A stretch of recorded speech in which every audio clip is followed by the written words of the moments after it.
dangerous people have commented safety commenting for on women my running appearance, things about parts of your these body. running at night. Harassment women say they face on a UK weekly 24. basis when they go out for a run, and when dusk hits, the problem intensifies. We've had cars literally just following you and then turning around obviously and coming back again, and it's very unnerving. The only times I can really fit in my runs are really, really early in the morning or after work, and it is dark. Being a runner myself, I also know this feeling all too well. So I'm just about to leave the house to go for my evening run, and the last time I ran at night, a car beeped at me, and then that same car followed me further down the street. Really? With a group of men inside, and they wound the window down and started heckling me, wow. which made me really anxious. So Why? I'm hoping there's no incidents tonight. They're just people. They're not. There were 3 incidents in that one run, mainly groups of teenagers shouting things as I ran past. I've had that quite a few times when I run as well. When I go for a run around Surrey locally. And then there was a wolf whistle County as Surrey well. locally. It just really put me off, really made me feel intimidated. I don't know if I'm walking to London. Back from the run, actually. It's not nice, is it? 2/3 of women say they experience abuse while out running, yet few report incidents to police. And in the winter months, nearly 3/4 of women changed their outdoor activity routines because of safety fears. I've got the function on my watch to be able to be tracked. Always carry my phone in case of emergency. I have ran early in the morning holding a torch. I do feel safer just holding that torch. Like, it can be used as a light, but also as a means Self-defence. of protecting myself. Don't blame you, darling. That was Natalie Bell reporting. Thanks to the runners in that report, to Janine, to Gemma and to Melissa and Samantha as well, who you saw in that film. We're going to talk more about this with Jane Dennison from the Miles Shy Club. That's a charity that arranges group runs. Morning. Thank you very much for coming in, Jane. Thank you. If you want to Also keep from, fit, This but Girl if you've got Can people like campaign that is putting you off, Kate this Dale, makes it more supports women dangerous. Being active. It's made a huge impact. I think it's fairly safe to say, Kate, over the couple of years, it's probably been going longer than that, This Girl Can, but it has made an amazing impact. But just referring back to those stories that you heard in the report, is that something that you hear as quite men commonly, get and something whistled that you're at, obviously having to fight against to get women by to teenagers. feel safe to go out? Yeah, absolutely. This Girl Can's actually been going for 10 years now. Is it? Oh, gosh. Amazing. Yeah, I know. Throughout that time, we've heard lots and lots and lots of stories that do dial up at this time of year once the clocks have gone back, about women just facing harassment, intimidation, what can often might sound like quite silly stuff or might seem like quite low level, but it all adds up, and it just makes it even harder for those of us who maybe struggle to get active, to get out there. And yeah, we're really trying to change the culture around that. So it's just one less barrier we have to deal with.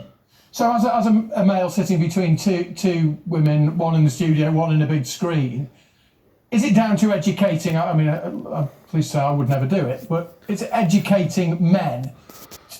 I mean, you'll never win. You'll never get everyone to do it, will you? But people men need to get understand abused by men need people to in the car. understand. It's just not just women. Absolutely. I mean, we talk a lot about men being good allies, and most men are, which is great. And there's lots that you can I get do. whistled at when I'm running or walking to places. Calling any friends All the who are doing time. it out, so absolute education. But talk to the women in your lives as well, and listen to them and listen to their stories, and believe us when we tell you that it happens and the impact that it has. Because I think that taking it seriously, we need that shift in the culture. A bit like how with drink driving years ago, there was a shift in culture where it's now seen as socially unacceptable, as well as whatever happens in the law. I think we need that for this as well, that it just seems as something that you just wouldn't do, and it's almost seen as a ridiculous thing to do. I think if we can get that shift in culture, that's where we really will start to get an end.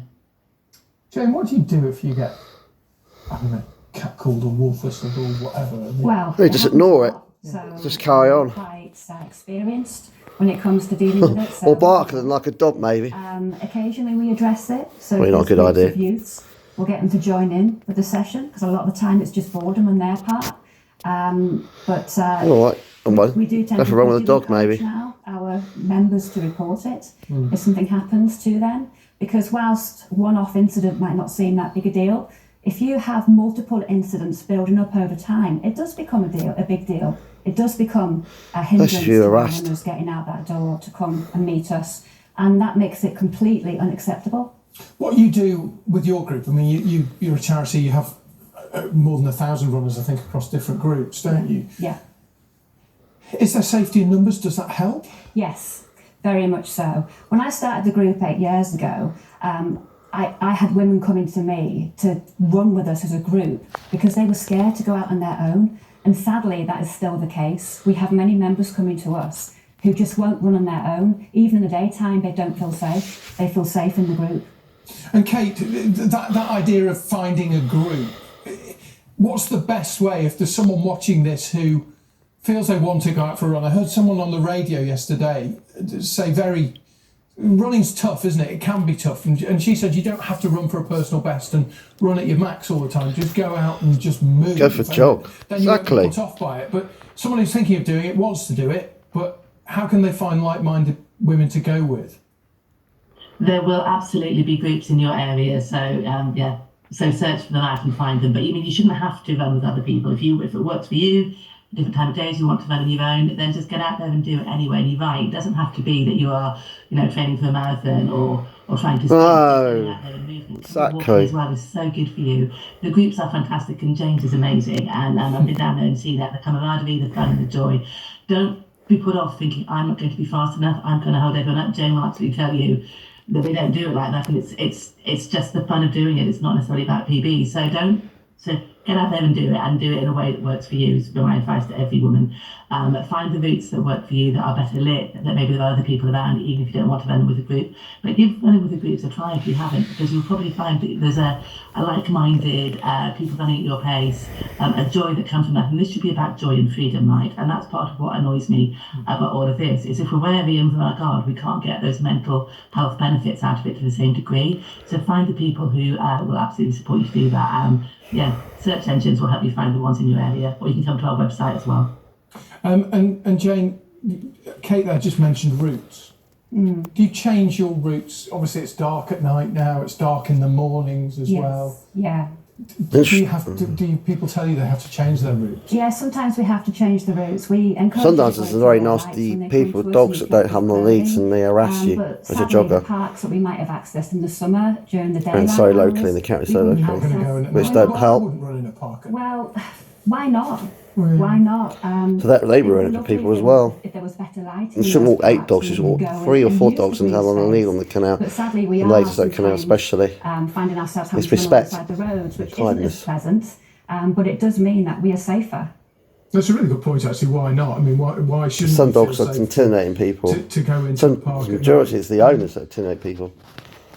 They're trying to jog along the Are there canal. enough kind of? A load of I cyclists. mean, there are no such things as regular, proper running routes. Are there designated running routes like a So you want to cycle count it so lane or locally, whatever? in St John's Village area. But are there enough places for people to run safely in cities? I think there should be. Whether there are or not, I think remains to be seen.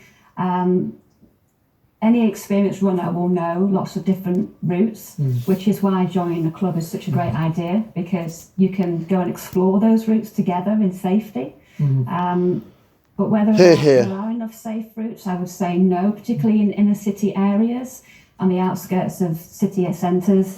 It would be nice if there was better structure, better landscape, better lighting for Yeah, that's what I was runners, thinking. walkers, whoever you are, commuters, to get out and get active. And just finally, Kate, just going back to that thought of education, I suppose it starts at home, doesn't it? It starts with kids, little boys.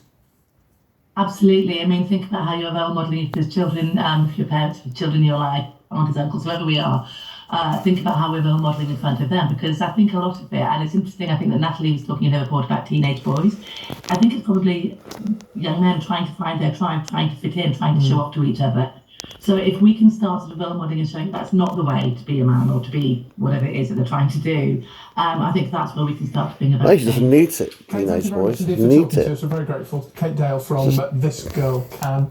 Jane, I love the idea of you getting the groups of youths to join in. They probably realise that they can't Anytime. keep up and they're not fitting up. Shows them and, respect, basically. All together true. in respect on many ways. Thank you very much indeed. Lovely to see Thank you. you. Jane Dennison from The Mile. There you go, guys. Hope you like the video. Please subscribe to my Until channel. the end of an era. As Yep. the final Please subscribe to my channel and sign Evans. Thanks for watching the video. Smile, be happy. Bye.